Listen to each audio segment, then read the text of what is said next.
c'est VTT-AE et ski de rando, même philosophie. Alors c'est parti pour une petite virée en montagne. L'ADN du ski de rando, c'est quoi? On monte pour aller se faire une jolie petite face dans la neige. Et bien pourquoi ce serait limité au ski de printemps? Puisqu'en fait, avec nos VTT-AE bien chaussés, avec ces gros formats basse pression, on arrive quand même à monter à des endroits fort sympathiques. Alors c'est sûr, faut jouer avec les conditions météo, faut pas partir trop tard. Après, si c'est trop mou, c'est inroulable à la montée comme à la descente. Donc là, l'astuce, c'est de partir relativement tôt, de prétexter, vous allez chercher du pain frais pour le petit-déj, et là, la montagne est à vous.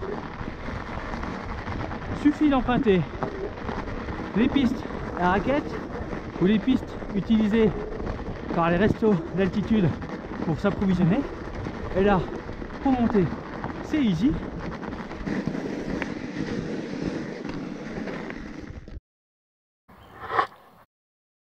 Alors faut pas hésiter à choisir là où il y a des empreintes de pas, de raquettes.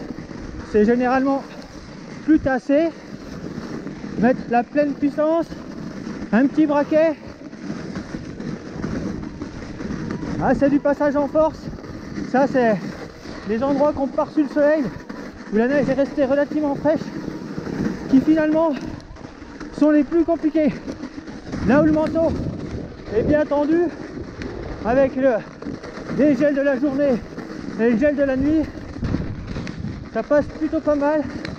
Surtout être bien en arrière sur son vélo, selle basse, pas hésiter à tendre les bras quand on sent que ça devient mou sous la roue avant.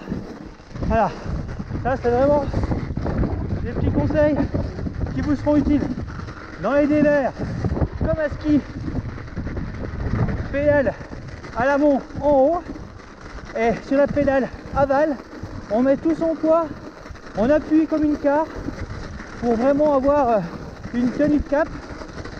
Ce pédalier, c'est vraiment un deuxième guidon, et quand on arrive au soleil, on se méfie. On peut être sur une qualité de neige totalement différente, beaucoup plus molle. Alors là, on va attendre que le soleil arrive quand même, parce que ça serait dommage de descendre à l'ombre dans ce joli petit champ. On n'a pas grand chose à attendre. Le soleil est vraiment pas loin, hein. Il est juste là. Donc si on veut avoir des jolies images, pas trop ternes, dans cette petite combe bien sympathique, on a tout intérêt à attendre que le soleil nous éclaire.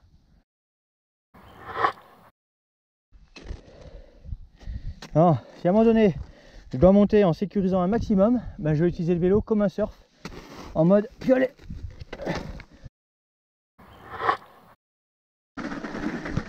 En neige de printemps, le manteau est suffisamment froid.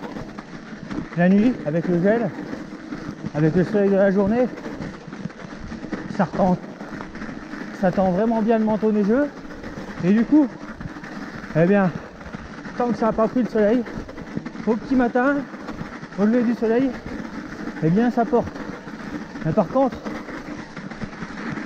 une fois que le soleil arrive, au bout d'un quart d'heure, c'est vite râpé. Oula, derrière nous, il y a également du ski électrique.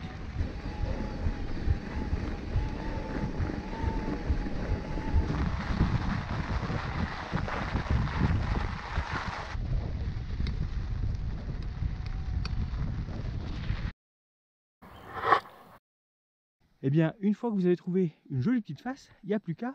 C'est comme du ski, des grandes courbes, profiter de la pente, se méfier des endroits un peu trop ensoleillés tout de même. Ça peut planter de l'avant. Et là, on a le même plaisir que les skieurs, et sans les conversions, parce que le vélo reste très maniable dans la neige. C'est très plaisant. Il faut bien marquer ses appuis au niveau du pédalier, soulager un petit peu l'avant, maintenir toujours les freins prêts à l'emploi. Et là, eh bien, c'est que du plaisir. Allez, je vous laisse il y a des belles images qui vous attendent.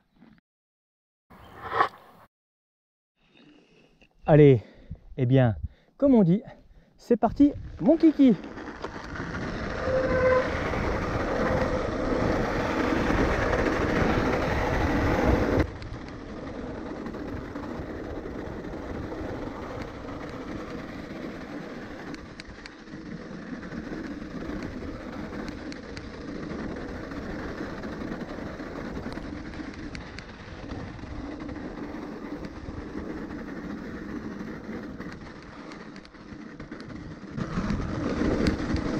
Il n'y a pas de souci, ça tient sur l'angle. Alors là, méfiance, on est dans une zone qui reçoit un peu plus le soleil. Je relâche mon frein avant, viande en arrière.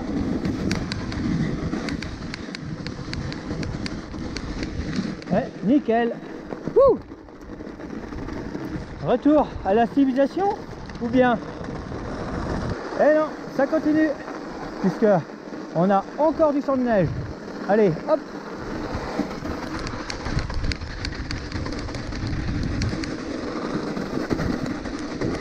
Ah, c'est... On n'a rien à envier au ski de rando, hein. Ouh.